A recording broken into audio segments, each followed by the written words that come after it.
केन्दुझर जिला आनंदपुर रे टमाटोर अभावी बिक्री भल दी पैसा लाभ आशा रखिथिबा चाषी एबे मुंडरे हाथ देई बसिछि। बिक्री ठारू तोलिबा खर्च अधिका हेउछि।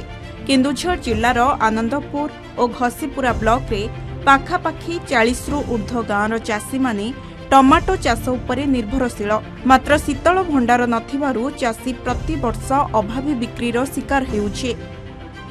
ऋण फुण कर दुनिया बढ़ी जाइछु कौन करू सुझीबार को केमती छुआ पिला पाठ पढ़े चाष 2 एकर जमीन लगे फल केमी चाष के छुआ पिला पाठ पढ़े कि निर्भर घर सम दुख टे जान आम कृतज्ञ रहीमु आनंदपुर गोटे कोल्ड स्टोर कर आम से स्टक करूँ माल आम बिकतु कि पैसा पातु बिलाती चाष करूँ लक्ष लक्ष टाँग आज्ञा खर्च कर 2 एकर 3 एकर लेखाएं चाष कर माने मजूरी भी उठुनी तोड़ेला बाबद से आम आ दुख कौन करूँ आम आखिर लुह बही जाऊँगी मजूरी पैसा तो उठुनी मजूरी तोड़मु कौन से छाड़ी देचु जहाँ हम देखा गोरु गाई छाड़देमु यापर चाष करके आम घर संसार छुआ पिला पाठशाठ पढ़े पारूनी कि घर संसार ठीक रे चली पारिबनी।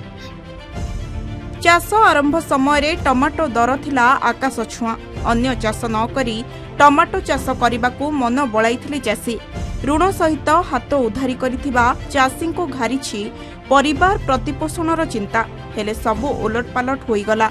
एबे आउ चाष बिलरू बिलाती न तोली गाई छाड़ी देबा सहित हल करी अन्य फसल करबाको कहिलेनी चाषी।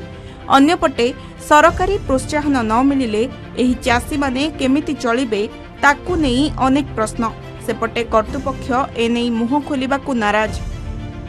बिलाती आगुरी सब ऋण फुण कर किमी सुझीमु से दिन अभाव अच्छु आम जहाँ डाकुच आसे नहीं जन पचे बिलाती नहीं जाओ कौन बिलबाटी चषीमु कौन करूँ यही बिलाती बिकी हाँ परिवार चलू किए चाष बास कर चलती कहते आम बिलाती कर चाष चलू कि ऋण कि मुक्त हूँ आमको अभानियर अच्छु एकर एकर चाष कर बिलाती चाष कर परिवार चाष सब निर्भर करती ये धान चाष हुए ना परिवार चाष जेहेतु निर्भर करती लक्ष लक्ष टाँग खर्च कर 10 एकर 15 एकर कर चाष बिलाती रेट एमती है तोड़ा मजूर उठू नहीं से गाँ लोक डाकी देचु समित जे जहाँ तोलिकी नहीं पार।